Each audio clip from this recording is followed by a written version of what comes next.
Bonjour, bienvenue à tous ceux qui nous écoutent. Nous sommes heureux d'être avec vous aujourd'hui, toujours dans notre série Dans le sanctuaire. Alors, je vous invite vraiment à regarder cette étude après avoir visionné l'étude sur la première partie des pains sans levain. Ici, nous allons entrer dans la deuxième partie, c'est-à-dire à regarder si cette fête, on la retrouve sous le temple de Salomon, de Zorobabel et de Hérode. Avant de rentrer dans le vif du sujet, prenons la position de la prière et demandons à Dieu de nous ouvrir les yeux afin que nous puissions comprendre tout ce qu'il y a à comprendre sur les fêtes. Prions. Notre Père, notre Dieu, nous te remercions pour cette occasion que tu nous donnes encore de venir humblement devant toi. Tu avais des saintes convocations et tu aimes quand ton peuple se rassemble afin d'être ensemble dans une même vision, une même voix.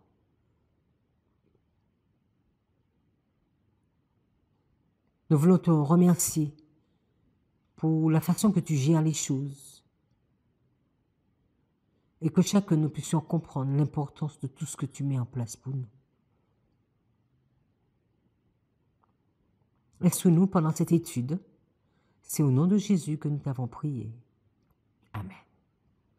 Alors, nous avons vu la fête des pains sans levain. Vous vous souvenez? C'était dans l'étude précédente. Donc, si vous ne l'avez pas regardée, je vous invite à faire une pause et à regarder la précédente afin de bien comprendre. Donc, cette fête de pains sans levain durait une semaine, du 15e au 21e jour, avec une particularité le 16e jour, qui était le jour de la gerbe agitée. Quand nous allons dans l'histoire de Salomon, nous sommes à 2 Chroniques chapitre 8, il est dit, au bout de 20 ans, pendant lesquels Salomon bâtit la maison de l'Éternel et sa propre maison, verset 11, Salomon fit monter la fille de Pharaon de la cité de David dans la maison qu'il lui avait bâtie. Car il dit, ma femme n'habitera pas dans la maison de David, roi d'Israël, parce que les lieux où est entrée l'arche de l'Éternel sont saints. Alors Salomon offrit des holocaustes à l'Éternel sur l'autel de l'Éternel qu'il avait construit devant le portique.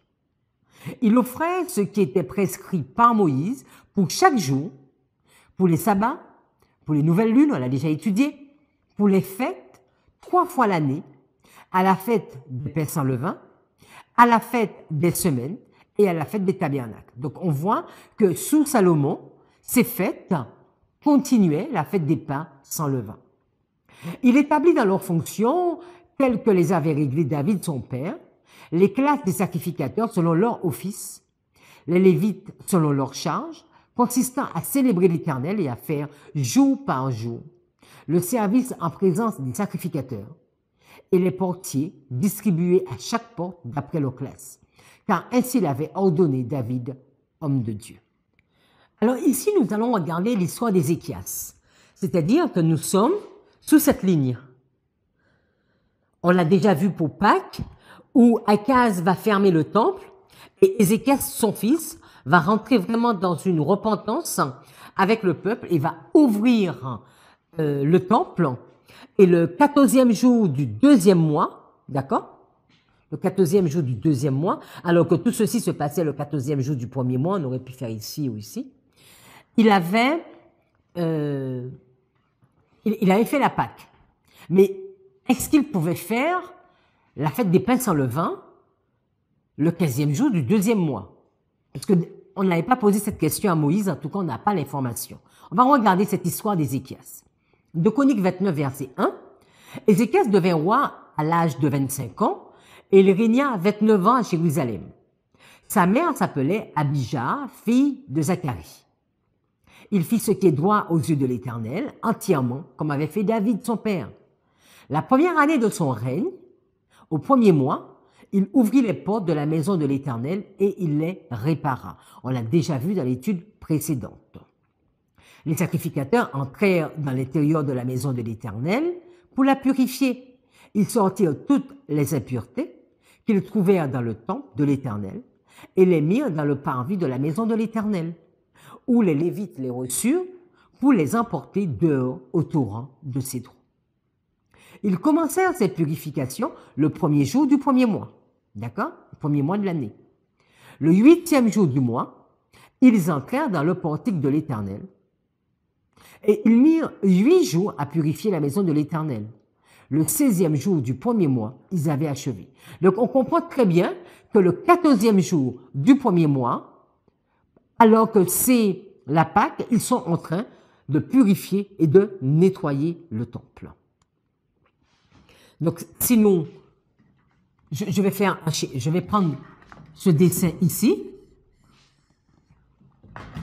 Donc, là nous sommes le premier jour, donc du premier jour au 8e jour, au 16e jour, et ici c'est Pâques. Nous sommes le 14e jour. Et le 16e jour, le jour qu'il termine la purification de nettoyer le temple de l'Éternel, c'est vraiment le jour des prémices. C'est comme si on pourrait juste penser qu'on offre à Dieu ce temple de nouveau nettoyé, qu'on agite, parce que c'est le 16e jour, et c'est le 16e jour du premier mois, c'est le jour des prémices. C'est juste une image. 2 Chroniques 30, verset 1, Ézéchias envoya des messagers dans tout Israël et Juda. Et il écrivit aussi des lettres à Éphraïm, à Manassé, pour qu'ils vinssent à la maison de l'Éternel, à Jérusalem, célébrer la Pâque en l'honneur de l'Éternel, le Dieu d'Israël. On a déjà noté qu'il y a déjà une séparation sur Roboam et Jéroboam, avec les 2 tribus du sud et les 10 tribus du nord. Les 10 tribus du nord sont sous Osée, à cette époque, et Ézéchias au sud. Et Osée, nous savons que le temple, il est du côté des 2 tribus du sud, et Ézéchias, on ne nous dit pas que d'autres rois ont fait cette action. Ézéchias va demander même à ceux d'Éphraïm, des tribus du nord, de venir faire la Pâque avec eux. Verset 2. Le roi, ses chefs et toute l'assemblée avaient tenu conseil à Jérusalem afin que la Pâque fût célébrée le second mois. Car on ne pouvait la faire en son temps parce que les sacrificateurs ne s'étaient pas sanctifiés en assez grand nombre et que le peuple n'était pas rassemblé à Jérusalem et que le temple n'était pas prêt. Au verset 5, il est dit « Ils décidèrent de faire une publication dans tout Israël, depuis Beersheba jusqu'à Dan, pour que l'on vînt à Jérusalem célébrer la Pâque en l'honneur de l'Éternel, le Dieu d'Israël, car elle n'était plus célébrée par la multitude, comme il est écrit. » Au verset 10, « Les coureurs allèrent ainsi de ville en ville, dans le pays d'Éphraïm et de Manassé, et jusqu'à Zabulon. Mais on se riait et l'on se moquait d'eux. Cependant, quelques hommes d'Azer, de Manassé et de Zabulon s'humilièrent et vinrent à Jérusalem. » Donc toujours 2 camps. Et au verset 13, il est dit « Un peuple nombreux se réunit à Jérusalem pour célébrer la fête. » Pour célébrer quelle fête? Là, il nous est dit pour célébrer la fête des pains sans levain, au second mois. Donc, ils vont célébrer la fête des pains sans levain, au second mois. Ce fut une immense assemblée. Ils se levèrent et ils firent disparaître les autels sur lesquels on sacrifiait dans Jérusalem, et tous ceux sur lesquels on offrait des parfums, et les jetèrent dans le torrent de Cédron. Ils immolèrent ensuite la Pâque, donc le 14e jour du second mois. Donc là, on n'est pas sur le premier mois, donc là, on est vraiment sur le 2e mois. Ils vont faire la Pâque le 14e jour du 2e mois. Les sacrificateurs et les Lévites, saisis de confusion, s'étaient sanctifiés. Ils offrirent les holocaustes dans la maison de l'Éternel. Ils occupaient leur place ordinaire, conformément à la loi de Moïse, homme de Dieu. Et les sacrificateurs répandaient le sang qu'ils recevaient de la main des Lévites. Verset 17. Comme il y avait dans l'assemblée beaucoup de gens qui ne s'étaient pas sanctifiés, les Lévites se chargèrent d'immoler les victimes de la Pâque pour tous ceux qui n'étaient pas purs, afin de les consacrer à l'Éternel. Car une grande partie du peuple, beaucoup de ceux d'Éphraïm, de Manassé, d'Issachar et de Zabulon, ne s'étaient pas purifiés. Ils mangèrent la Pâque sans se conformer à ce qui est écrit. Mais Ézéchias pria pour eux en disant, « Veuille l'Éternel qui est bon pardonner. » Verset 19, « À tous ceux qui ont appliqué leur cœur à chercher Dieu, l'Éternel, le Dieu de leur père, quoiqu'il n'ait pas pratiqué la sainte purification. » Donc, il y avait une notion, il y avait une sainte purification. C'était pas une fête qu'on faisait dans n'importe quelle condition. D'accord? C'était vraiment un rassemblement, une fête en l'honneur de l'Éternel, mais il y avait une purification qu'il fallait faire. Et on voit que eux, ils n'ont pas vraiment fait cette sainte purification. Et l'Éternel, nous savons, va exaucer à la prière d'Ézéchias. Ellen White nous dit que les coureurs allèrent ainsi de ville en ville, dans le pays d'Éphraïm et de Manassé, et jusqu'à Zabulon, publier le message dont Ézéchias les avait chargés. Israël aurait dû reconnaître alors dans cette invitation un appel à la repentance. Mais le reste des 10 tribus, qui vivaient encore dans le territoire jadis prospère du royaume du Nord, traita les messagers du roi avec indifférence, même avec mépris. On se riait et l'on se moquait d'eux. Quelques-uns, cependant, répondirent avec empressement à l'invitation royale. Quelques hommes d'Asser, de Manassé et de Zabulon s'humilièrent et vinrent à Jérusalem, ce qu'on a déjà vu. Et là, elle nous dit bien pour célébrer la fête des pains sans levain. Donc, c'est pas que pour la fête de Pâques, ce n'est pas que pour une journée, mais pour la fête des pains sans levain. On va voir qu'est-ce qui va se passer. Nous sommes au verset 21, il est dit, « Ainsi les enfants d'Israël, qui se trouvèrent à Jérusalem, célébrèrent la fête des pains sans levain. Pendant combien de jours? Pendant 7 jours, avec une grande joie. Et chaque jour, les Lévites et les sacrificateurs louaient l'Éternel avec les instruments qui retentissaient en son honneur. » Donc, ils ont commencé le 14e jour. Et là, ils vont le faire pendant 7 jours. Donc, 1, 2, 3, 4, 5, 6, 7, 8 jours. Ils vont le faire pendant 8 jours. Alors, verset 22, Ézéchias parla au cœur de tous les Lévites qui montraient une grande intelligence pour le service de l'Éternel. Ils mangeaient les victimes pendant 7 jours, d'accord? Et si on met la Pâque, ça fait 8 jours.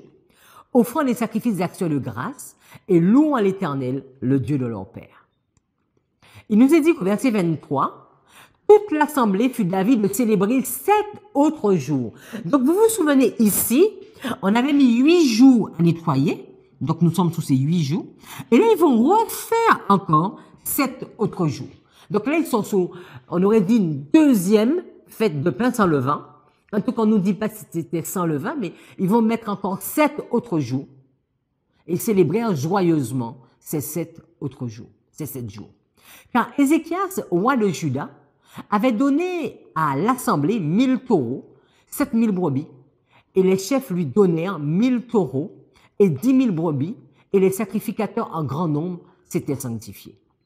Donc toute l'assemblée de Juda et les sacrificateurs et les Lévites, et tout le peuple venu d'Israël et les étrangers venus du pays d'Israël ou établis en Juda, se livrèrent à la joie.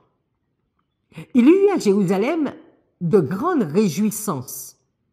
Et depuis le temps de Salomon, fils de David, roi d'Israël, donc c'est au moment où ils étaient tous ensemble encore, rien de semblable n'avait eu lieu dans Jérusalem.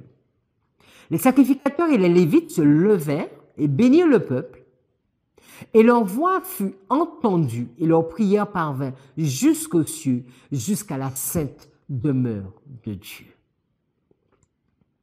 Il nous est dit au chapitre suivant, lorsque tout cela fut terminé, donc on est sur déjà 15 jours maintenant, tous ceux d'Israël qui étaient présents partirent pour les villes de Juda et ils brisèrent les statues, abattirent les idoles et renversèrent entièrement les hauts lieux et les autels dans tout Juda et Benjamin et dans Éphraïm et Manassé.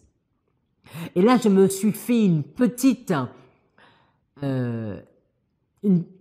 réflexion. Je me suis dit, peut-être qu'ils ont fait ça le lendemain, le 16e jour.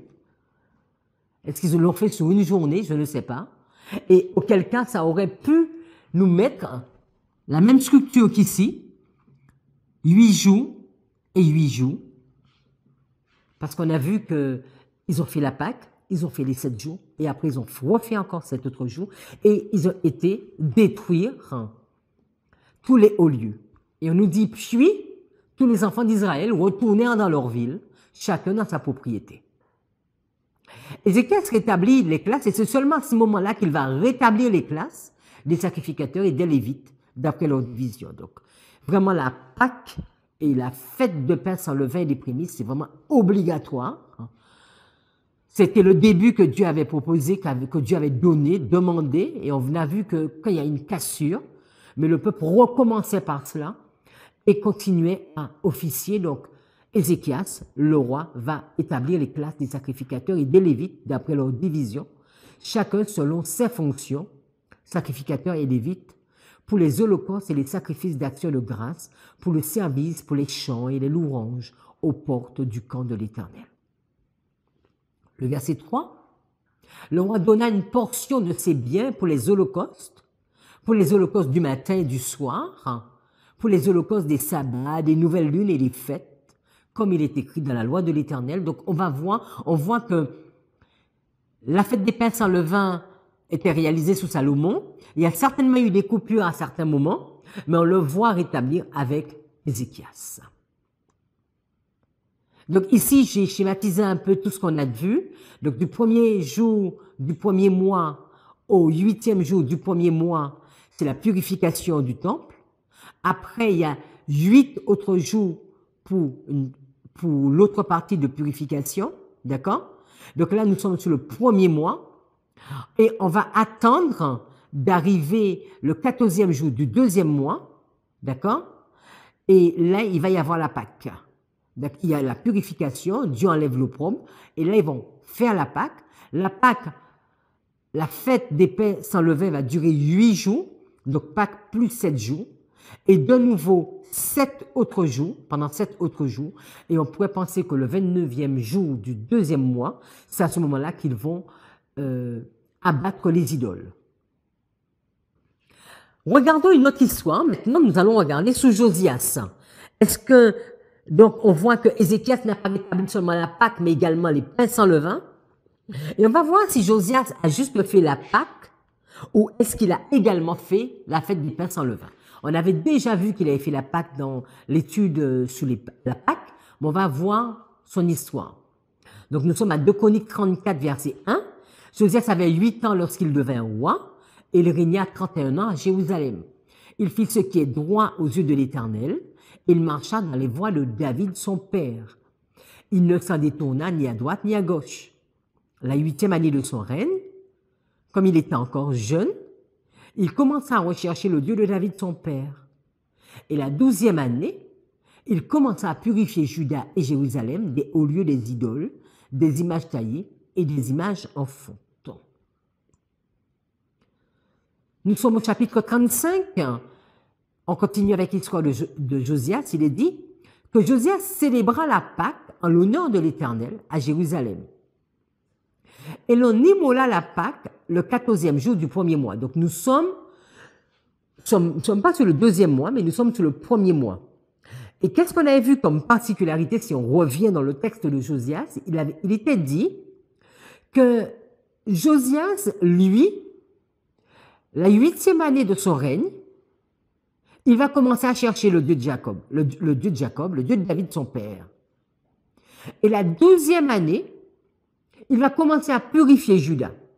Donc, avant même de commencer à faire la Pâque, contrairement à Ézéchias arrive et la première des choses qu'il va faire, c'est qu'il va nettoyer le temple, il va faire la Pâque.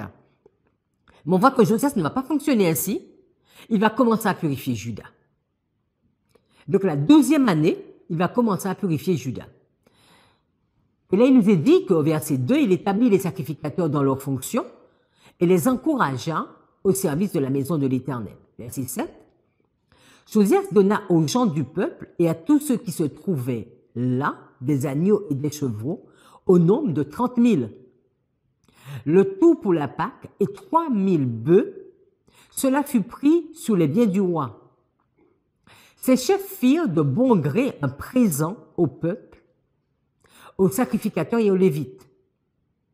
Ilkija, Zacharie et Jéhiel, princes de la maison de Dieu, donnèrent aux sacrificateurs pour la Pâque 2600 agneaux et 300 bœufs. Donc là, nous ne sommes, on l'avait déjà vu, nous ne sommes plus où chacun fait la Pâque chez soi, mais c'est vraiment le rassemblement. Et on voit tous les dons qui sont offerts pour cette fête. Au verset 13, il fit cuire la Pâque au feu, selon l'ordonnance, et il fit cuire les choses saintes dans des chaudières, des chaudrons et des poêles, et il s'empressa de les distribuer à tout le peuple. Donc là, nous sommes sur le jour de la Pâque. Et au verset 16, il est dit, ainsi fut organisé ce jour-là, tout le service de l'Éternel pour faire la Pâque, et pour offrir les holocaustes sur l'autel de l'Éternel d'après l'ordre du roi Josias. Les enfants d'Israël qui se trouvaient là célébrèrent la Pâque en ce temps-là, et la fête des pains sans levain pendant 7 jours. Donc Josias ne va pas juste faire la Pâque, mais il va également faire la fête des pains sans levain pendant 7 jours. Il nous est dit qu'aucune Pâque pareille à celle-ci n'avait été célébrée en Israël depuis les jours de Samuel le prophète. Donc on a vu que pour Ézéchias, aucune Pâque, pareille n'avait été célébrée depuis Salomon, parce que c'est lui qui va permettre aux deux de se rassembler. Mais là maintenant, il nous dit que la Pâque de Josias était particulière, parce que depuis Samuel, on n'avait pas vu cela. Parce que la différence avec Ézéchias, alors que Ézéchias, il va purifier le temple pendant 16 jours, il va demander au peuple de venir, et on avait vu que tout le monde ne s'était pas sanctifié. Ils n'avaient pas fait la purification nécessaire. Et donc, Ézéchias même va prier pour que Dieu puisse pardonner. Mais lui, Josias, il va demander une repentance totale au peuple. Donc, de telle sorte que quand ils vont commencer le 14e jour du premier mois, c'est tout un peuple repentant. Et là, ça fait la grande différence. Et aucun des rois d'Israël n'avait célébré une Pâque pareille à celle que célébrèrent Josias, les sacrificateurs et les Lévites, tout Juda et Israël qui s'y trouvaient et les habitants de Jérusalem. Ce fut la 18e année du règne de Josias que cette Pâque fut célébrée. On a noté que la 8e année de son règne, Josias va commencer à rechercher l'Éternel. La 8e année. 4 ans plus tard, la 12e année, il va inviter tout Juda et Jérusalem à rechercher l'Éternel. Et c'est seulement 6 ans plus tard, la 18e année, que Josias va célébrer cette Pâque. Donc on voit vraiment cette préparation qu'il va imposer, qu'il va se l'imposer à lui et également à toute la nation. Donc nous sommes dans l'histoire de Josias, la première année de son règne, donc Josias il est roi, et la 8e année, d'accord, c'est la 8e année qu'il va chercher Dieu. La 12e année, il va purifier Juda et Jérusalem, d'accord, et la 18e année, c'est là qu'il va célébrer cette Pâque extraordinaire. Et on peut comprendre que Dieu va enlever l'opprobre. Vous vous souvenez? Ici, il y a cette repentance. Donc, il va chercher Dieu. La 8e année, la 12e année, il va purifier Juda et Jérusalem. Donc, Dieu va enlever l'opprobre. Et là, il va faire la Pâque, la 18e année. Il va pas juste faire la Pâque, mais il va également faire la fête des pains sans levain. Et nous savons que Josias est mort la 31e année de son règne. Donc on peut comprendre, en tout cas rien ne laisse supposer que pendant toute cette période de 14 ans, qu'il n'ait pas célébré la Pâque, puisqu'ils sont rentrés dans cette repentance et que pendant toute la vie de Josias, ils ont continué à célébrer la Pâque. Après, on ne dit pas oui, on ne dit pas non, mais pendant toute la vie de Josias. Allons maintenant dans l'histoire de Zorobabel. Donc, Josias, il est mort, ses fils sont arrivés au trône, et notamment le dernier, Sédécias, le dernier roi de Juda, et le peuple va partir en captivité à cause de sa rébellion. Ils vont revenir de la captivité suivant l'ordre de Cyrus, qui a été nommé comme loin de l'Éternel. Et ce retour va se faire avec Zorobabel, Josué le grand prêtre, des sacrificateurs et des Lévites qu'on a déjà vus. Il est important de noter que nous n'avons pas beaucoup d'informations sur la fête des pains sans levain, réalisée après la dédicace du temple. Alors ici, nous résumons ce que nous avons déjà vu dans les études précédentes, donc fin de Juda en 586, le premier décret de Cyrus en moins 536,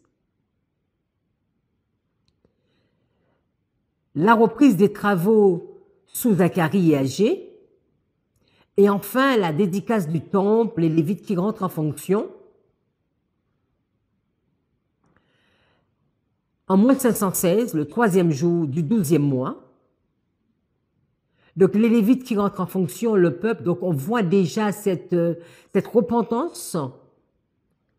Ils entrent en fonction, ils commencent vraiment ils sont dans cette recherche de Dieu. Et il y aura la Pâque, le 14e jour du premier mois de l'année moins 515. Et c'est ici que nous allons voir ce qui va se passer. Nous sommes à Esdras chapitre 6 au verset 19. Les fils de la captivité célébrèrent la Pâque le 14e jour du premier mois. Les sacrificateurs et les Lévites s'étaient purifiés de concert. Tous étaient purs. Ils immolèrent la Pâque pour tous les fils de la captivité, pour leurs frères les sacrificateurs et pour eux-mêmes. Les enfants d'Israël, revenus de la captivité, mangèrent la Pâque, avec tous ceux qui s'étaient éloignés de l'impureté, donc on voit vraiment la consécration du peuple, des nations du pays, et qui se joignirent à eux pour chercher l'Éternel, le Dieu d'Israël. Au verset 22, il nous est dit, ils célébrèrent avec joie pendant 7 jours la fête des pains sans levain. Donc là encore, eux aussi, ils ont fêté la fête des pains sans levain.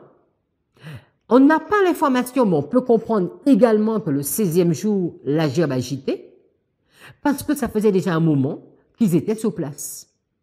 Donc ils avaient déjà certainement planté et moissonné, récolté. Car l'Éternel les avait réjouis en disposant le roi d'Assyrie à les soutenir dans l'œuvre de la maison du Dieu d'Israël. Donc ici, nous avons la Pâque, le 15e jour du premier mois, la cette convocation, le sabbat de fête, la gerbe agitée. Donc c'est la même chose, eux aussi ils vont vivre cette même expérience. Allons maintenant dans l'histoire d'Hérode. Donc on a vu la fête des pains sans levain ici, la fête des pains sans levain dans le temple de Salomon, la fête des pains sans levain, excusez-moi, sous Esdras, même si on n'a pas beaucoup d'informations. Et maintenant, on va voir, est-ce qu'on voit cette fête de pain sans levain sous le temple d'Hérode? Si nous allons dans Luc 22, verset 1, il est dit, la fête des pains sans levain, appelée la Pâque, approchait. On a déjà vu que parfois, ils vont l'appeler la fête des pains sans levain, parce qu'ils vont mettre la Pâque plus tous ces jours-là, et ça va devenir la fête des pains sans levain. Et ici, il nous est dit que cette fête-là était également appelée la Pâque. Les principaux sacrificateurs et les scribes cherchaient les moyens de faire mourir Jésus, car ils craignaient le peuple. Donc, nous avons noté que c'était une fête ou un jour de consécration, de remise en question, où le peuple cherchait, se tournait vers Dieu. Mais là, on voit qu'on est beaucoup plus dans une révolte, et ils cherchent même à faire mourir Jésus à cette période. Verset 7, le jour des pains sans levain, où l'on devait immoler la Pâque, arriva. Donc cela nous fait penser ce 14e jour. Donc on ne va pas entrer dans le débat par rapport du 11 au 14, le 13 au soir, Donc ce ne sera pas l'étude de ce jour. Donc le verset 8, « Et Jésus envoya Pierre et Jean en disant, « Allez nous préparer la Pâque, afin que nous la mangions. » Ils lui dirent, « Où veux-tu que nous la préparions ?» Si nous allons dans Marc, chapitre 1er, il est également parlé de la fête de Pâques et des pains sans levain. Donc là, il nous fait la notion « et ». Donc il y avait Pâques plus pain sans levain. Devait avoir lieu 2 jours après. Les principaux sacrificateurs et les scribes cherchaient les moyens d'arrêter Jésus par ruse et de le faire mourir. Donc on va vraiment... nous ne sommes pas du tout dans le même état d'esprit de ce que Dieu voulait même pour cette fête. Il nous est dit au verset 12, le premier jour des pains sans levain, où l'on immolait la Pâque, les disciples de Jésus lui dirent, et on a la même question. Alors nous avons juste noté quelques jours ou bien quelques événements avant cette Pâque particulière que va vivre notre Seigneur et Sauveur, la dernière de ces Pâques sur terre. Le texte nous dit que 6 jours avant la Pâque, donc nous sommes le 8e jour avant le 14e jour. Donc le 8e jour, Jésus arrive à Béthanie. Le 9e jour, c'est l'entrée triomphale. Le 10e jour, c'est quand il va dire « Mais votre maison vous sera laissée déserte ». Le 11e jour, là on a noté l'expression qu'il va dire que pendant 3 jours il marche, donc je marche. Et le 12e jour, c'est au moment où, c'est 2 jours avant la Pâque, où on veut le tuer. Les prêtres veulent le tuer. Et là maintenant, nous sommes le 13e jour, c'est de ce repas pascal dont il est question, le lavement des pieds qu'on connaît. Donc c'était juste pour résumer un peu les événements. Donc le 14e jour du premier mois, mais il va y avoir la Pâque et c'est ce jour-là qu'il va être crucifié. Le 15e jour, il va être dans la tombe. Et le 16e jour, c'est où on note la résurrection, mais on ne fait pas d'application, on note juste du littéral, pour noter qu'effectivement c'est une fête qui se faisait au temps de Jésus, et que lui-même il va y participer, il va finir par lui-même mourir à cette fête. Donc une fête où il y avait une sainte consécration, une sainte convocation, où on devait se purifier, rechercher la présence de Dieu. On a vu que ça s'était pas fait correctement pour Ézéchias. Ézéchias va prier, va demander à Dieu de pardonner. On a vu que sous Josias, il va mettre au moins 6 ans à continuer la purification de son peuple afin que la 18e année, qu'il soit prêt pour vivre cette Pâque. Mais sous Hérode, pendant cette Pâque, on est en train de tuer. On tue les hommes. Donc pas du tout le même état d'esprit. Quand nous allons dans Jésus-Christ 657.2, il est dit « Le Christ se tient à la table sur laquelle a été servi le souper pascal.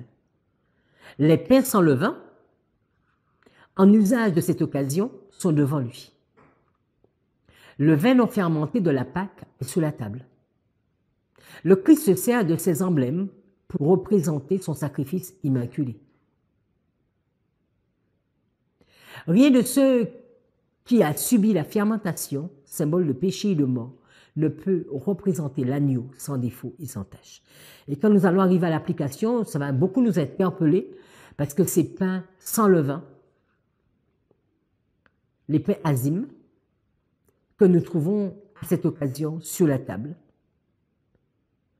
et le symbole même que Christ va faire pour nous. Donc on le verra quand on fera les applications. Alors, nous avons vu que sous Hérode, cette fête était maintenue, mais regardons après la mort de Jésus, est-ce qu'on va continuer avec ces fêtes? Dans Acte 12, verset 1, il est dit « Vers le même temps, le roi Hérode se mit à maltraiter quelques membres de l'Église, et il y fit mourir par l'épée Jacques, frère de Jean.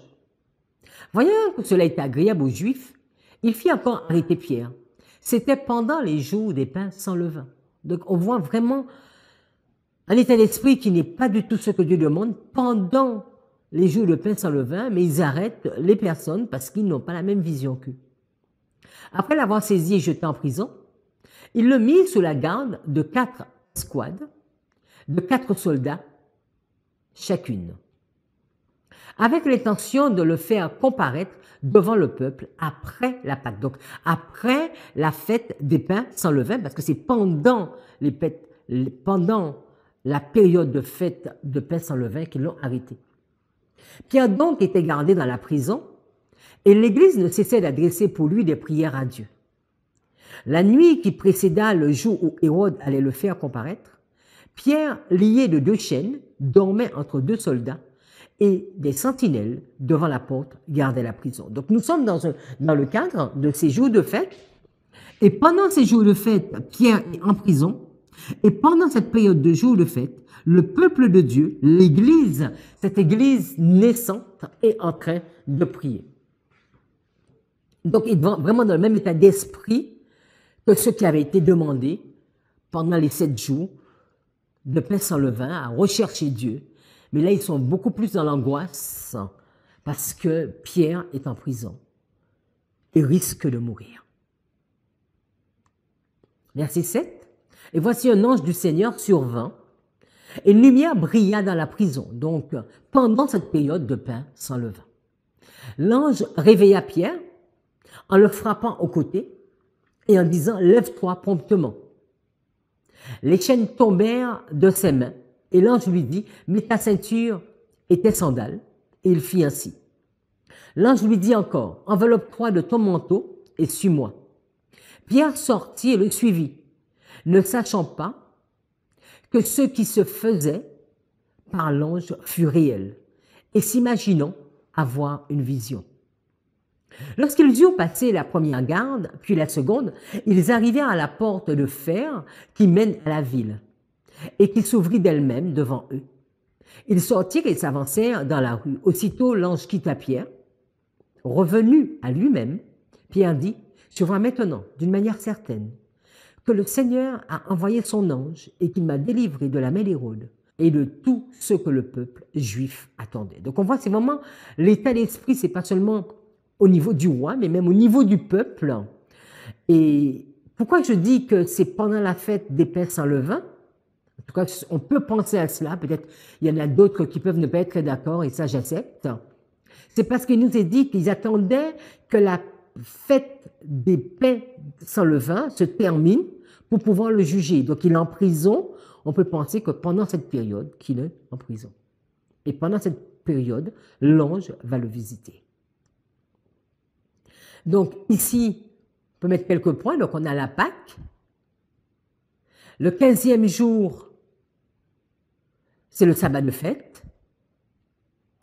Donc Pierre, bon je l'ai mis là, mais on peut le mettre un autre jour. Hein. Pierre, il est en prison. Pensez le 16e ou bien le 15e, le 17e. En tout cas, pendant cette fête.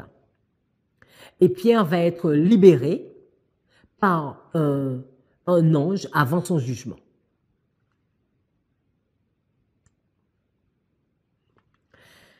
Ellen White nous dit que Hérode Agrippa était un prosélyte fervent de la foi israélite qui paraissait très zélé dans la pratique des cérémonies de la loi.